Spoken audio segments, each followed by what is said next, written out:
you noticed the state of the chaos that the world is in currently? How could you not? We're all in it together and feeling the push and the pull and the tug, the extreme pressure that it is exerting on all of us. No matter where you look, which way you look, may it be in the social life, maybe the political scene, the financial or corporate, the science with its many dizzying discoveries, everyone is affected. And we're affected in countless ways.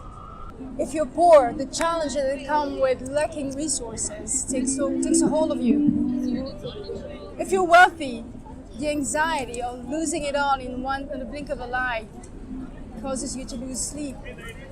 If you're religious, a ton of questions and uncertainty haunt you about your current beliefs. So all of us are caught in the turmoil of life, being swayed from one ideology to another, from one advocacy to the next. It all happens so quickly that we do not have the time to stop and think. Have you been on Times Square lately? Or any other city for that matter? Everything is designed and set up in a way to entangle you into that frenzy of extremes and contradictory and contrary thoughts and ideals. You have live poster boards spewing the minute news about everything and really just about nothing at all. You have the constant illuminated boards enticing us to buy this or buy that, acquire this or acquire that. In a way, we are urged to participate, to be engulfed into the frenzy of contradiction and extremes. We're eventually pushed into a corner and are made to believe that we have to make a choice between plan A or plan B. However, in essence, whether you align with one side or the other, the consequences are the same. They are identical. There will be unhappy people on both ends, whenever how you splice it. That you can be certain of. And why? Because right or wrong, in this life we live in, are the different sides of the same coin. Think about it. That is the era of Aquarius for you. Do you have the choice to move away from it all? That is what we would like to explore with you today. In this presentation, we will talk in some depth about the phenomena that is the Age of Aquarius, so as to understand it, and also we will delve into the past eras and their influences in the world we live in. We will also venture further in defining the effect that the Aquarius era has over the world and mankind.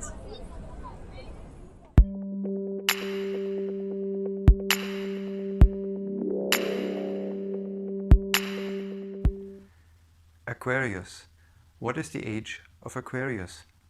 Aquarius is one of the 12 constellations in the Zodiac. And the question, what is the Zodiac?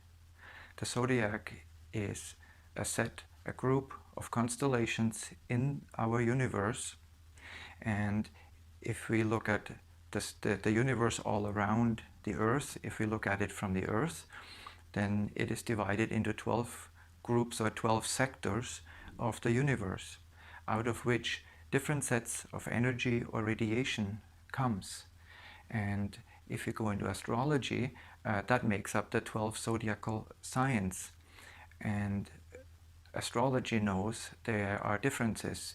And to explain the geometry of this, we have to imagine looking from the sun through the moon, and then we see what zodiacal sign is behind the moon.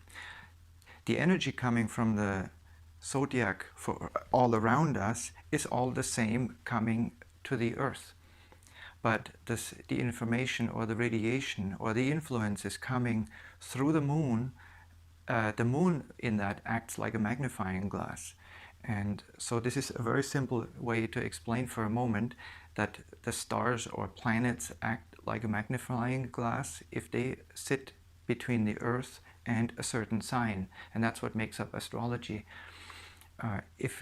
The sun does the same. So the moon travels through our zodiac in 30 days through the entire zodiac, traveling around the Earth, or every 2 and a bit days through one of the signs. The Earth going around the Sun is traveling in 1 month through another sign, and it's the same thing that between the Earth and the zodiac sign, the Sun is placed. And so whatever sign the Sun is in front of, the Sun acts as a magnifying glass to amplify those influences. And so then this would be a dominating influence over the influences that are out of the background. If you look at our entire solar system, all planets are placed between the Earth and a certain zodiac sign, and therefore they all have influences, and that's what the people use to make horoscopes, which include more than the Sun, which is for the month. If we zoom out even more, we see that our Earth and our planetary system belong to a larger system called our galaxy, and our solar system is placed in one of the arms of the galaxy. And what we see when we look out into the night sky is the Milky Way, that this is one of the arms of the galaxy. And our galaxy also rotates, and it has a sun, a center of the galaxy. And the rotation of the galaxy makes up the 25,000 years it takes for one rotation. And if you divide up the 25,900 years into 12 zodiac signs, that means one zodiac sign lasts about 2,000 years. And again, that is made up like our planetary system in the zodiac has those influences all around, but the center of the center of the galaxy would be in front one of the signs in the zodiac, which is very far away.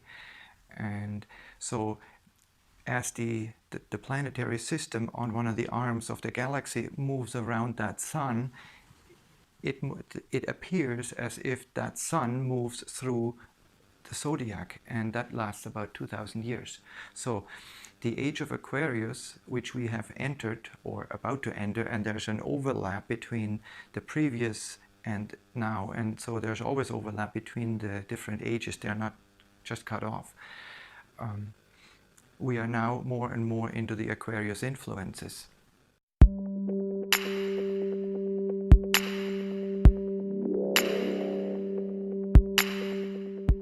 Some of the signs in the zodiac before our time, now we are in Aquarius, and before Aquarius there was the Pisces era, which lasted for about 2,000 years, starting with the beginning of our time. Some of the characteristics of those times were that of the Pisces era is the era of power and control, but also of devotion. So you had the big religions start, the Christian religion, and it was characterized by devotion. Between that and the control and the power struggles of the days, a lot of old knowledge was lost. That's also a characteristic of the Pisces era. Aries was before, so it was from the beginning of our time, 2,000 years going back. That was the Aries era, which lasted about 2,000 years. And that was characterized by the age of the law and the stronger rules. Before Aries was the era of Taurus. And in the Taurus era, that was characterized by nomad people starting to settle down, and agriculture started, and so on. And the Gemini period was back to 6,000 years back. That was also the era of the Persian culture, and one of the characteristics of this time was that writing started.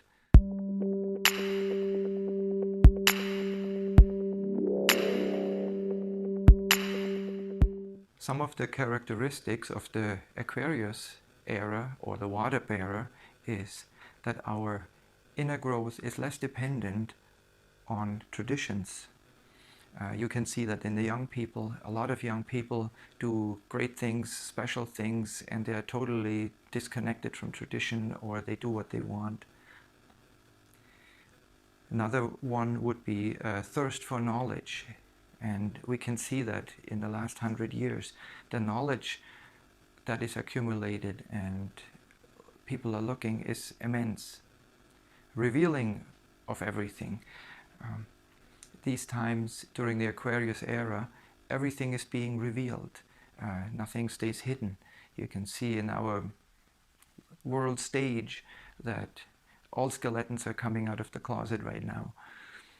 And the personality in this Aquarius era experiences bigger extremes or bigger resistances.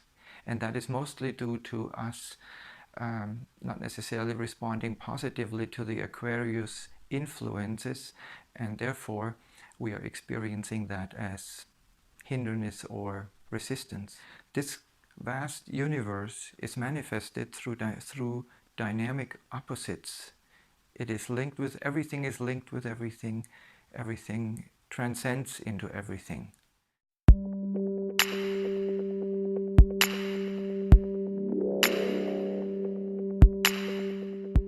Now that our friend talked a bit about the eras leading to the Age of Aquarius and its influence on the world and mankind, we will now explore further and discuss about what the School of the Golden Rosycross proposes that we as human beings do about this formidable revolution coming our way.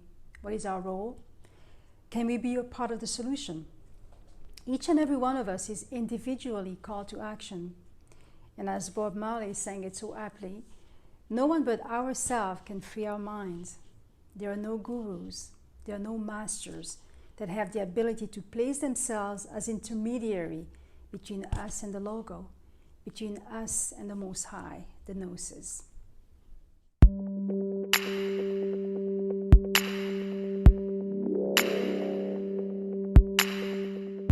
The next section of our presentation is the Golden Rosycross teachings and the steps to becoming an Aquarius being. What we talked about earlier, and especially running into resistances as part of the Aquarius influences, we all are experiencing pain, we are experiencing limits, we are experiencing opposites. And when we experience pain, or when we have pain, we want to get rid of that pain.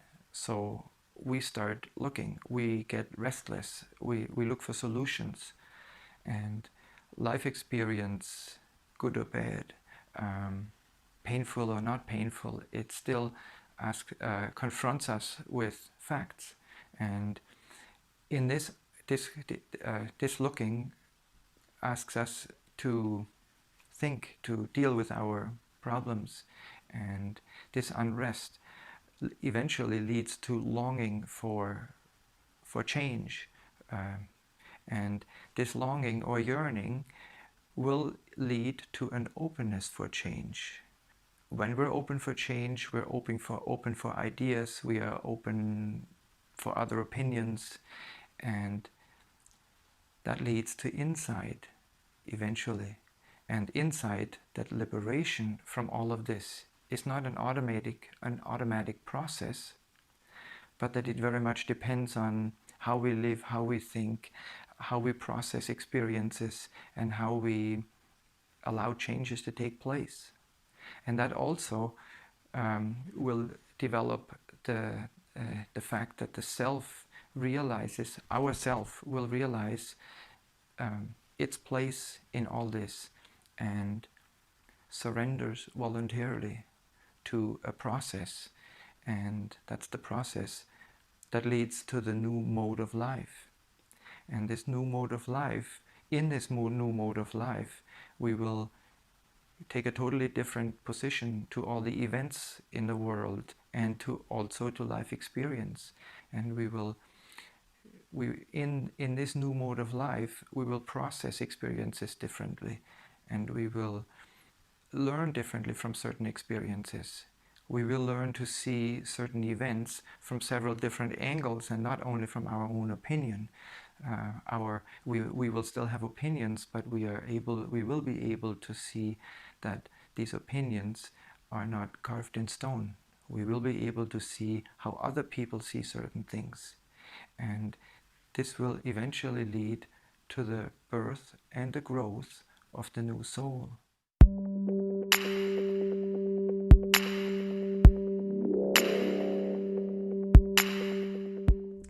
I remember a few years back, I took my children to Disney World. At that time, they were fairly young and impressionable. So I took them on a make-believe roller coaster ride. So we were told by the engineer maneuvering the makeshift ride that we had to buckle up our seatbelts, look straight ahead, no peeking from side to side, keep our feet off the ground. So we were about to take off. A slew of fast-paced, mostly scary objects were coming at us in this virtual space.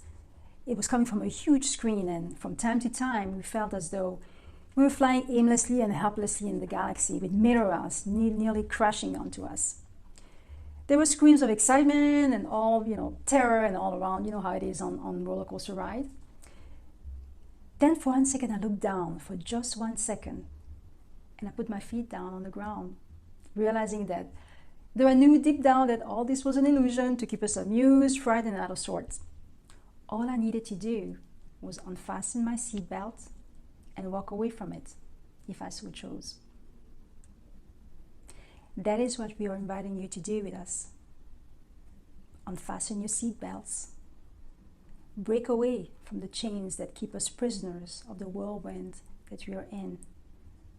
And look for the love, the peace, hope, and new consciousness that the era of Aquarius has promised to bring. Look deep down within, where the ground is not shaking and the wind is not blowing you away. Connect with the steady stream, the steady call within you. Dare to listen. Listen to the voice, the lotus, the rose of the heart, the divine spirit spark within. Each of us are called to be catalysts of the change we would like to see in this world. The era of Aquarius is inviting us, or rather pushing or even dragging us to accomplish that inner revolution. It is so urgently needed for this change to take place. The School of the Golden Rosycross proposes a middle path, a path of active neutrality, where you're given the opportunity to turn your attention away from the overwhelming chaos and understand the message that is hidden beneath all of this. The work to be done is at once individual and collective. Each one of us is given the opportunity to allow the transformation to take place within us. In that way, as a collective, we will change ourselves and the world around us in the process. Because what is happening around us, in many ways, mirrors what is happening within us. Thank you for your time.